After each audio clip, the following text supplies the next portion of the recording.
سڵاوم کاتتان شات. باس و پرسی ئەمڕۆ سەبارەت بە وەستانی سووڕی مانگانەیە.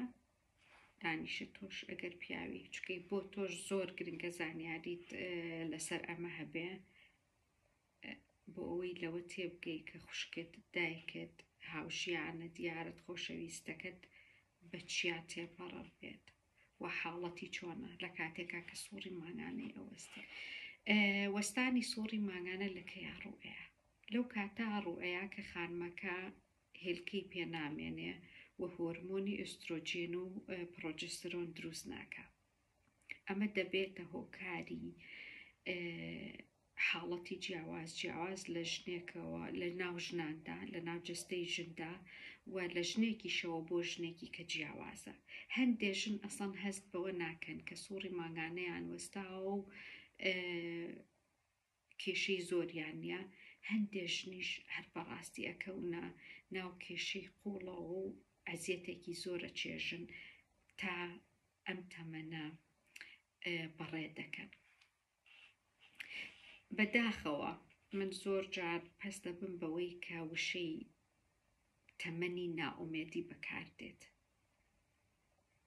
لە ناو کۆمەڵگای کوردیدا، چکە من پێم وانییە کە ژنێک سووڕی مانگانەی وەستا ئیتر کەوتووەتە ناو تەمەنی نائومێدیەوە. هەموو تەمەنێکە مرۆڤ ئەتوانێت پێی بڵێ تەمەنێکی پڕ لە ئومێد. گرنگەوەی ئێمە بتوانین مامەڵە لەگەڵ گۆڕانکاری تەمەنا بکەین. لەبەرەوەی لەم گرتەدا من وشەی تەمەنی نائومێدی بەکار ناهێنم، ئەڵێم وەستانی سووڕی مانگانە. وەستانی سووڕی مانگانە ئەگەر پێش 45 ساڵ دەست پێ بکات، ئێمە ئەبێ پشکنینێکی چڕوپڕ بکەین بۆ ئەو ژنانە، چکە ئێمە حاڵەتێکی سروشتی نییە. بەس کە تێکچوونی هۆرمۆنات و کەمبوونەوەی ڕێژەی هۆرمۆنی ئۆسترۆجین و پرۆجسترۆن لە تەمەنی 45ەوە دەست پێ بکات بەرەو سەر، ئەڵێن ئۆکەی ژنەکە کەوتووە تا ئەو تەمەنەوە کە سووڕی مانگانەی ئەوەستێتەوە. قۆناغی پێشووی هەیە، ئەوە هەیە کە ژنەکە لەو حاڵەتە هەیە و قۆناغی دوای وەستانی سووڕی مانگانەش هەیە.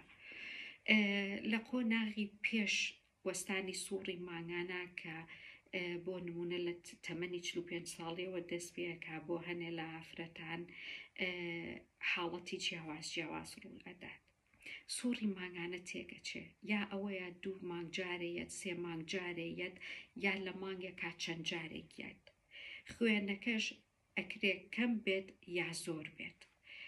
واتە هەم تێکچوونی ڕێژەی خوێنەکە دەست پێ ئەکات و هەم دواکەوتن و درەنگبوون و پێشکەوتنی سووڕی مانگانە دەست پێ ئەکات.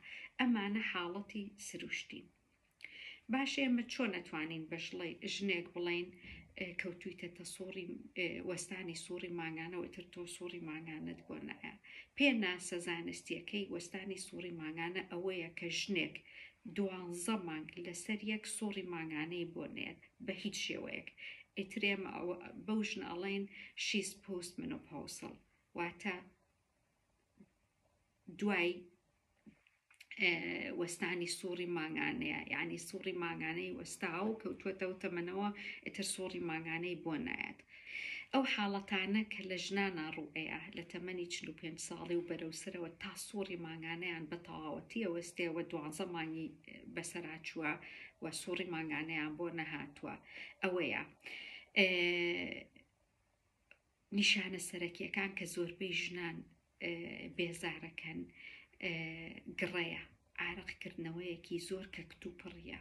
ژنان ئەڵێن هەم بە شەویشە هەم بە ڕۆژیشە ئەمە ڕوئەیە، بە زیاتر بە شەوانە ڕوئەیەکە، وەک وایە پەرەمێزێک بخەیتە ژێر ژنەکەەوە، گەرمایەکی زۆر دروست دەکا، ئارەقێکی زۆر ئەکاتەوە، بێزارە بێت لە جەستەی خۆی، هەست باوە ئەکا کە جەستەی هەموو ئەکوڵێ بۆ چەند خولەکێکە، دوایی سار دەبێتەوە، جلەکانی پۆشاکەکانی هەموو تەڕەبن و پێویست بەوە کا زۆربەی کاتەکان کە پۆشاکەکانی بگۆڕێ یا ئەگەر بە شەوا بێت هەستێ پۆشاک بگۆڕێ بەرگە نوێن بگۆڕێ دوایی بخەوێتەوە. ئەمە ئەگەری هەیە لە ڕۆژێک چەند جارێک ڕووبە و لە شەوانیشا چەند جارێک ڕووبە ببێت بە هۆکاری تێکچوونی خەو. یەکێک لە نیشانە سەرەکیەکان ئەمن. کاتێک کە هۆرمۆنی ئۆسترۆجین و پرۆجسترۆن دائەبەزێ چونکە ژنەکە هێلکەی پێنامێنێ تووشی حاڵەتی وشبوونەوەی زێژ ئەبێ، تووشی ئەوە ئەبێ کە مەیلی سێکسی کەمە بێتەوە، تووشی وشبوونەوەی ناودەمە بێ، تووشی ئەوە ئەبێ کە قژی تەنک ئەبێتەوە زیاتر هەڵەوەرێ، پێستی وشک ئەبێتەوە، زیاتر هەست بەوە ئەکا کە چرچولۆچی پێستی بۆ دروست دەبێ. و یەکێک لەو کێشانەش نیشانانەش حاڵەتانەش کە ژنان زۆر بێزارەکە کرد ئەوەیە تووشی ئەوە ئەبن ماسوولکەکانیان ئازاریان هەیە، جومگەکانیان ئازاریان هەیە، پشت ئەژنۆ و ناتوانن بە هەمان شێوە ئەوەی کە کردویانە ئەو کارانەی کە ئەنجامیان داوە ئەنجامی بدەن یان ناتوانن ئەو تەمرینانەی کردویانە ئەگەر وەرزشوان بن بە هەمان شێوە و لە هەمان ئاستا ئەنجامی بدەن. نیشانەیەکی تری وەستانەوەی سووڕی مانگانە ئەوەیە کە ژن تووشی حاڵەتی دڵڕاوکێ ئەبێ لە ڕووی دەریونیەوە ئەگەری هەیە تووشی دڵتەنگی ببێت، خەمۆکی ببێت، نائومێد بێ بە ژیان، کەمێک ڕەشبین بێت یا تووشی تووڕەیی ئەبێت هەر لە خۆیەوە هەست بە تووڕەیەکی زۆرەکە. هەنێ جار ئەگەر لە ماڵەوە شتێکی زۆر ئاسایی بکرێت ئەو هەڵەچێت و دوایی لە ماوەیەکی کەمدا ئەهوەن ئەبێتەوە. هەندێک لە خانمان هەست بەوە ئەکەن کە بیرچوونەوەیان زۆرەکە زیادە بێت، بیرچوونەوەیان زۆرە بێت. پوکانەوەی ئێسکەکانیش لە دوای وەستانی سووڕی مانگانە دەست پێەکە. چەند ساڵێک دوای ئەوە ئەتر ئێسکەکان ئەپوکێنەوە. گرنگە ژنان لەو کاتا کە ئەم حاڵەتانەیان بۆ دروزە بن وەرزشێکی زۆر بکەن، ڕۆژی بڵین هەفتەی 3-4 جارێک بۆ ئەوەی ئێسکەکانیان و ماسوولکەکانیان پتە بکەنەوە. ئەگەر مەشروب بەخۆیتەوە ئێمە بڵین مەشروب خواردنەوە کەم بکە، جگەرە کێشان باش نێ چونکە حاڵەتەکان خراپتر ئەکا، نیشانەکان زاقتر ئەکات و نێرگەلەش بە هەمان شێوە. گرنگە کە سیستمێکی باشی خەو بۆ خۆت دابنێ، زوو بخەوی بۆ نمونە کاتژمێردا بچۆرە سەر جێگە هەوڵ بە بخەوە چکەی تۆ ئەزانی لەو کاتا کە سووڕی مانگانە و تێک چووە و هۆرمۆنەکان دائەبەزن تووشی گڕەکە ئەبی شەو ئەبێت چەند جارێک هەستی بۆی تۆ پێویستت بەوەیە بەلانی کەمەوە 8 کاتژمێرێک بخەوی لە شەوەکە. ئەگەر پچڕ بێ لە 10 بخەوە بۆ 6 بەیانی بۆ 8 بەیانی یا زووتر بچۆ بخەوە. ئەگەر تۆ خانمێک بوویت ئەم شتانەت هەموو کردبوو بەس بەردەوام جەستت و دەروونت لە حاڵێکی زۆر ناهەموارا بن، زۆر بێزار بی بەوەی کە هۆرمۆنت تێک چووە، ئەتوانی چارەسەر وەربگریت. بۆ ئەو خانمانە کە دێنە لای ئێمە چارەسەر وەرەگرن، ئێمە چەند چارەسەرێکمان لەبەردەستە. بۆ ئەو ژنانە کە مناڵدانیان نییە و مناڵدانیان دەرهێناوە، ئێمە توانین حەبی ئۆسترۆجین بەکاربهێنین، یا جێڵی ئۆسترۆجین یا پلێستەر زەمقێکە لە پێستیەیە کە هۆرمۆنی ژنیت پێەیە. لە ژنێکەوە بۆ ژنێک جیاوازە ئێمە بڕیارەین چی بۆ بەکاربهێنین، بەس ئەتوانین حەبی ئۆسترۆجین بەکاربێنین یا ئەوەی کە پێی ئەڵێن کۆمبینیشن تێرەپی. ئەگەر مناڵدانت هەبێ بێگومان تۆ ناتوانیت تەنها هۆرمۆنی ئۆسترۆجین بەکاربێنی، بەکارهێنانی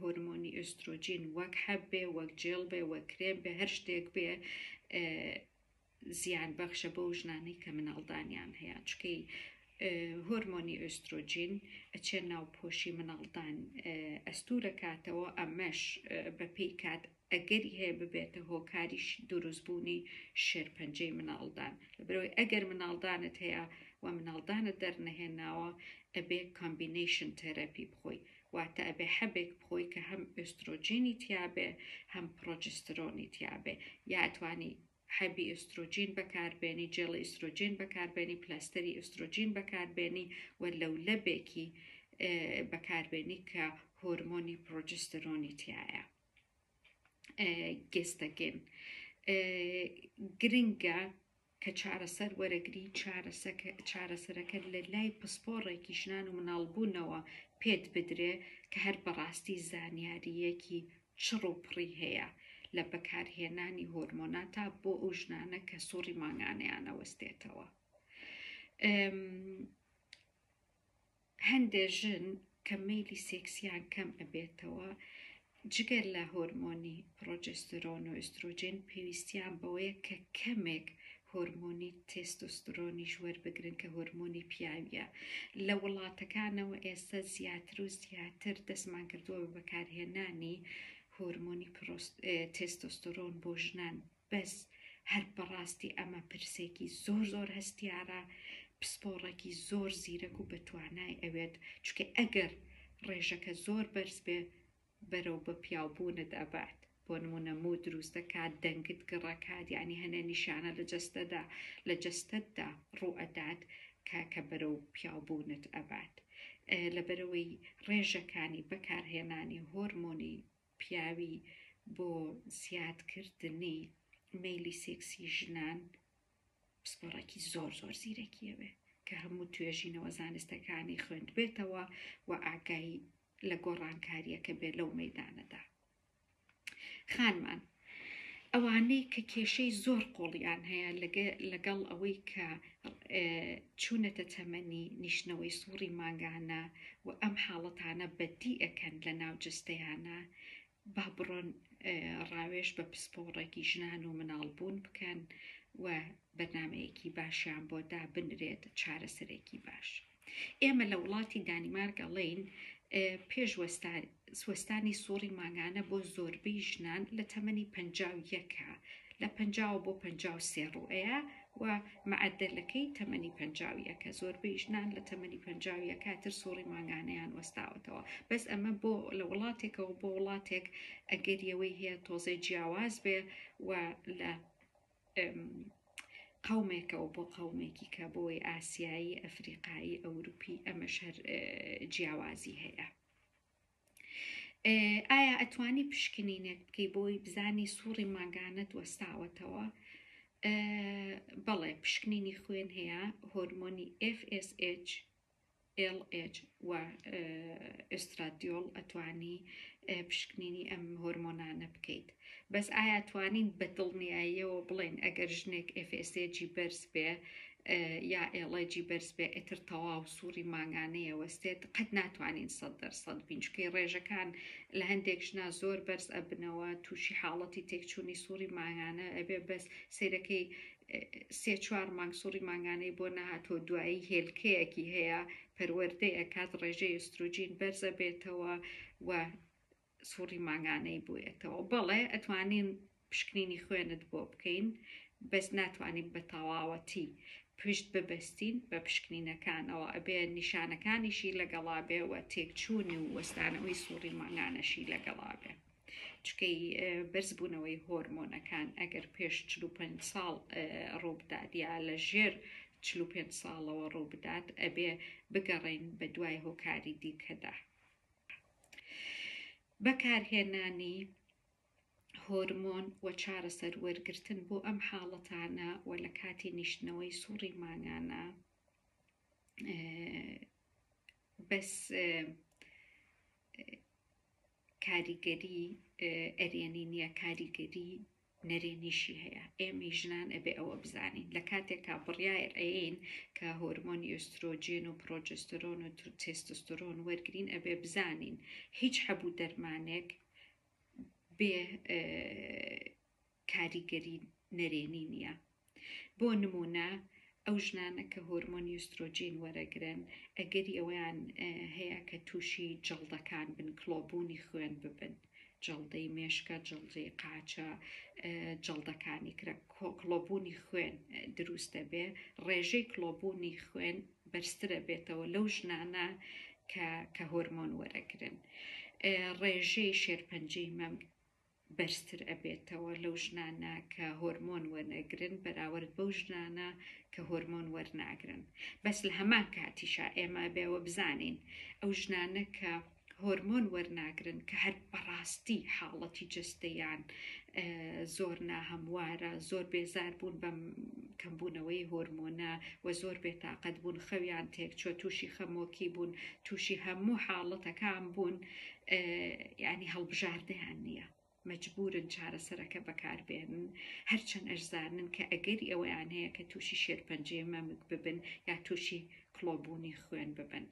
هەنێ کاریگەری تری نەرێنی هەیە کەم هۆرمۆنانە دروستیەکەن، بەس ئەگەری بچووکن کاریگەری یعنی زۆر زاق نین، پێیز ناکە وردەکاری بکەم لەم گرتەدا. بەس ئەو دووشتەکە ئێمە زۆر باسی یەکەین بۆ خانمان ئەوەیە ئەگەری دروستبوونت بە کڵۆبوونی خوێن هەیە و ئەگەری دروستبوونت بە شێرپەنجەی مەمکیش هەیە. بەس ئازیزان خەمۆکیش باش نییە بۆ ژن، تێکچوونی خەویش باش نییە بۆ ژن، ئەو هەموو ماندووبوونەکە لە جستەیە ڕوئەیە باش نییە بۆ ژن، بیرچوونەوەیەکی زۆر ژن ئەخاتە حاڵەتێکەوە کە بەڕاستی باوەڕی بەخۆی نامێنێ، یعنی هەڵبژاردەیە تۆ وەک ژنە بێ هەڵبژێری. ئەمەد ئەوێ بەم حاڵەتەوە یا ئەو ئەگەرانە دەوێ کە لەگەڵ بەکارهێنانی ئەو ڕیسکانە دەوێ ئەو ئەگەرانە دەوێت کە لەگەڵ بەکارهێنانی هۆرمۆناتە دروستە بن، جستەتیان تێئەخەیت. بەکارهێنانی هۆرمۆنی ئۆسترۆجین بۆ نمونە بۆ ئێسکەکان باشە، ئێسکەکان پتەوە کاتەوە، تووشی ئازاری ئێسک نابی، تووشی پوکانەوەی ئێسک نابی و زۆربەی ژنان کە بەکاریانە هێڵن ئەڵێن گەنج ئەمێنینەوە و هۆرمۆنات بەکارهێن. توێژینەوە دروست کراوە لە نێوان پزیشکانی ژنان و مناڵبوونە ڕێژەی بەکارهێنانی هۆرمۆن لە ناو پسپۆڕەکانی ژنان و مناڵبوونە بەرزترە لەوەی کە لە ناو ژنانی تەبیعی هەیە کە پسپۆڕی ژنان و مناڵبوون نین. بۆ ئەمە باسەکەم، ئەمە پێمان ئەڵێت پسپۆڕەکان خۆیان هۆرمۆنەکان بەکارهێنن، بەس ئێمە لە هەموو حاڵەتێکە ئەزانین کە کاریگەری نەرێنی هەیە و ئەو ئەگەرانە هەیە کە تووشی شێرپەنجەی مەمک بین و تووشی کڵۆبوونی خوێن بین. هەموو پرسەکانی ژیان هەڵبژاردنە. تۆ وەک خانم خۆت ئەبێ بڕیار بی ئایا دەوێ هۆرمۆن بەکاربێنی لە کاتێکا کە کەوتویتەتە وەستانی سووڕی مانگانە، ئەو تەمەنەوە کە سووڕی مانگانە دەوەستێ یا نادەوێت بەکاری بێنی. ئەوە هەڵبژاردەی تۆیە، هەڵبژاردەی پزیشکەکە نیە. ئەرکی ئێمە وەک پزیشک تەنها ئەوەیە پێتان بڵێین کاریگەریە نەرێنیەکان چین و تۆ وەک ژن لە چه حاڵەتێکدایت و بۆ تۆ بۆ باشە تۆ ئەبێ بڕیارەکە بدەیت.